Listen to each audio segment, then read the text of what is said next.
Hi, this is Roger. Thanks for dropping by. I thought I'd do an update on all the trees I've got. Middle of August we are now. But before I get going, there'll be an info card at the top right hand corner that you can click on, which will take you back to the update I did at the end of May with the trees I had at that time. Now some of those aren't with me anymore. They've ceased to be. We're going to do all the jokes again? Yeah, why not? But I've got a few new ones in addition, so we'll have a look at what I've got now, sort of middle of August time. So this is one of my maples, just a Acer palmatum hybrid of some sort.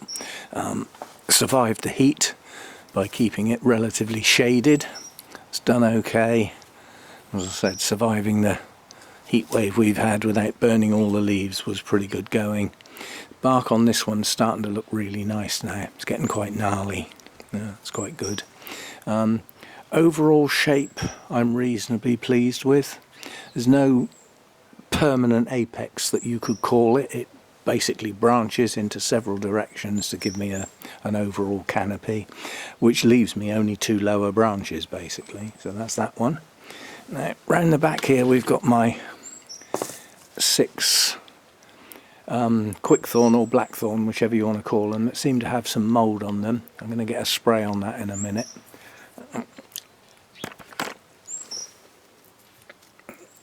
Yeah, it's only on the surface, it hasn't killed the leaves, so I'll put a systemic fungicide on there. Tiny little juniper at the back. Those came together, bought online, and they came as, what do you call them now? Plug trees. So they had roots in some soil, so that, not bare rooted in other words. That little juniper I'm just going to leave for a couple of years. I mean, there's hardly anything to it, it's a twig. And then we've got my twin trunks Elkova. We had a go at that not long ago to sort of bring it back into shape, but as fast as you do it, it's off again. It grows long extensions with large internodes and is just difficult to keep in check. I'd say almost impossible, quite honestly. So that's that little group. They get late afternoon sun. That's all they get at the moment.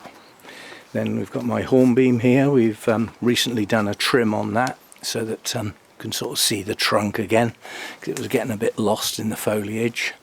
I'm going to work on that a bit better next year and try and get the pads a little more, get the pads better but still leaving the trunk exposed, because this is nice. That one has ceased to be. That was collected earlier this year. It just didn't make it. Some do, some don't. So that's that. This is a little larch that I bought online. Did I buy this one online? Yeah, I think yes, I got this one online, and there was a reason for getting this, which we'll get to in a minute. It was pre-wired, so that's not my wiring. The wiring will come off as soon as I see it starting to bite in, which so far it isn't. But it's starting to put on growth now. We do have new growth coming out, so I'll certainly have something to work with next year, where I can add a bit of my own design into it.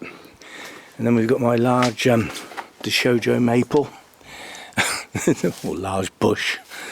There is a trunk in there somewhere.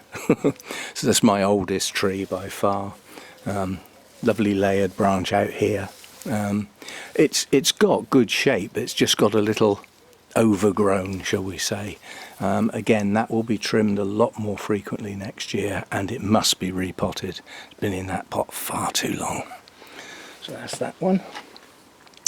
Then coming round here, a recent acquisition, supposedly a triple trunk Trident Maple, but it's 3 separate trees. They haven't formally fused together yet.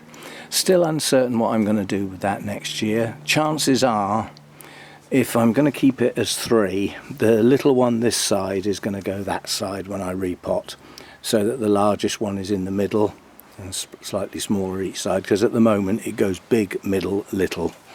I may take the smaller one off and do it as an entirely separate tree and leave effectively a twin trunk, leave those two to fuse together.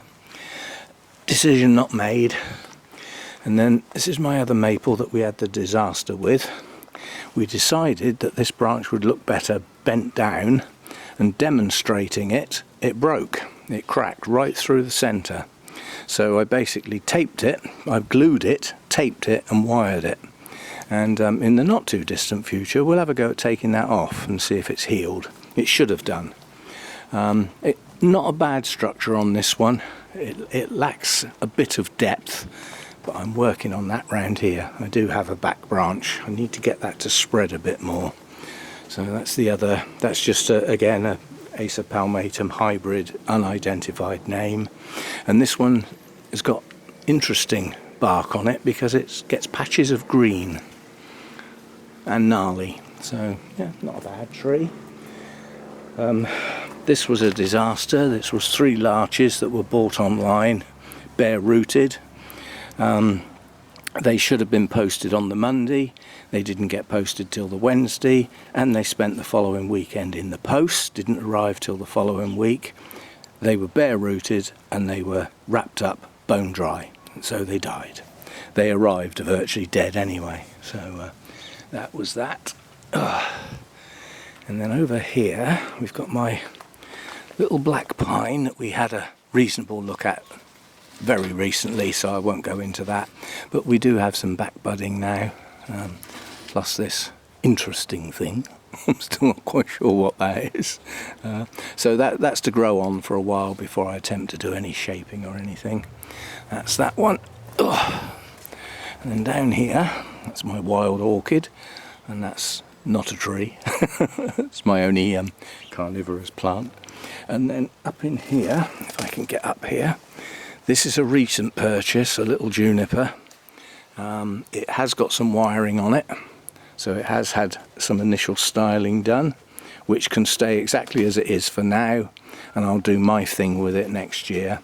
It must have reasonable roots on it, I'm assuming, because it's got some pretty strong new growths pushing out there. So that's that one. Then this is my little Alberta Spruce, and this is back budded, and some of the back budding is actually pushed on now into short growths. So I think it's okay. It's taken okay. I did some initial styling and wiring on it when I got it, and that'll do for now. It doesn't need anything else yet. So that's that. Oof, getting down is easy enough. It's getting up again. Oh. And then this was the other collected Scots Pine at the same time as the dead one. The dead one had some roots.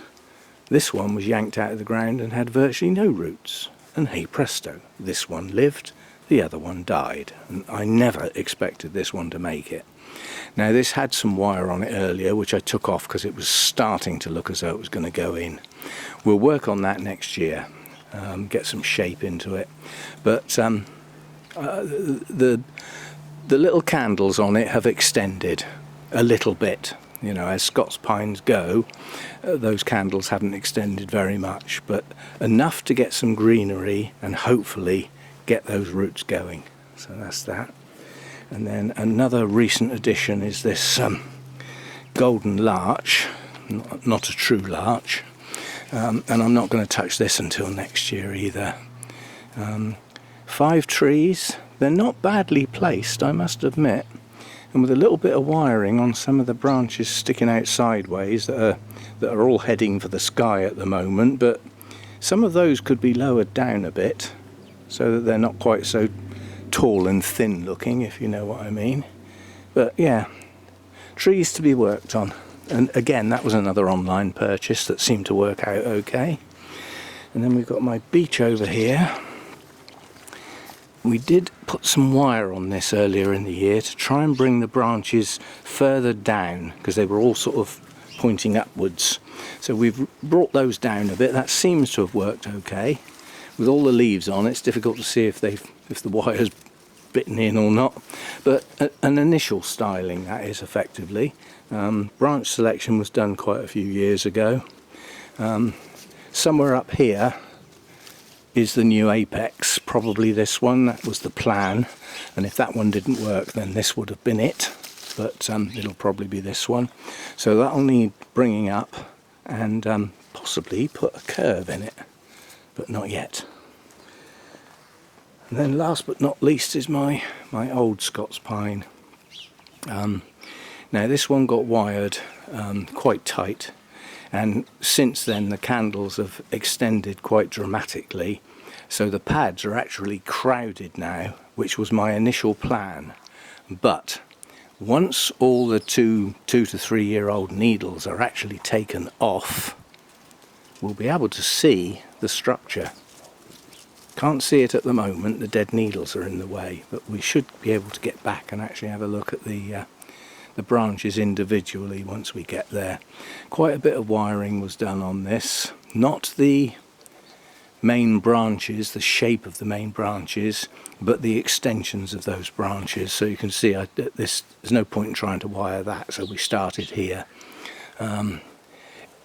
If it bites in a little bit on these thicker branches, it's not the end of the world. It's a gnarly pine. All that actually adds character, so it's not the end of the world. Yeah, so those are my trees at the moment. No plans on getting any more at the moment, but there may be. I haven't decided yet, but on Saturday I may go to Burnham's Orchid Nursery for a visit. I just enjoy going there. I have sort of privileged access. I'm allowed into the private area with my camera to do some filming. I mean, I've known the owner Sarah and the guy who works there, Arthur, for donkey's years, so I'm sort of trusted to disappear in there and not come out with stuff under my coat. But not far from where that nursery is a bonsai nursery, Devon Bonsai Nursery. I might actually sidetrack and do Burnham's in the morning, have a spot of lunch, and then perhaps pop round and have a look at the bonsai nursery. And I may come away with nothing. We will have to wait and see. That's a yet to be decided. I may not go at all, with the cost of the fuel and everything, and it's still August, it's holiday traffic, and the main road down into Devon is just going to be busy. So I'd do a really early start and stop in my favourite place for breakfast at 9 o'clock when it opens, so that I'm still early on the roads, and yeah, see what I can do, and just take it as a leisurely day. And if I get stuck in a bit of traffic, well, so be it. I get stuck, you know. I wouldn't be in a hurry, so just put up with it. But that's what happens if you're down in the south, holiday time, it's traffic. You know, it's half the world all try and congregate in certain areas around here. I'm used to it. Anyway, a quick update as in mid-August. We will do another update, certainly at least on the deciduous trees, when we get colour. When we get our autumn colour, we'll revisit the trees. But apart from that, there's very little going to be done on these trees now for the rest of this year. They all had an absolute drowning yesterday, nice rainwater, which will make a nice change for them instead of the tap water they've been getting, because that's all I've had. So we'll see how it goes. Anyway, thanks for dropping by. See you next time.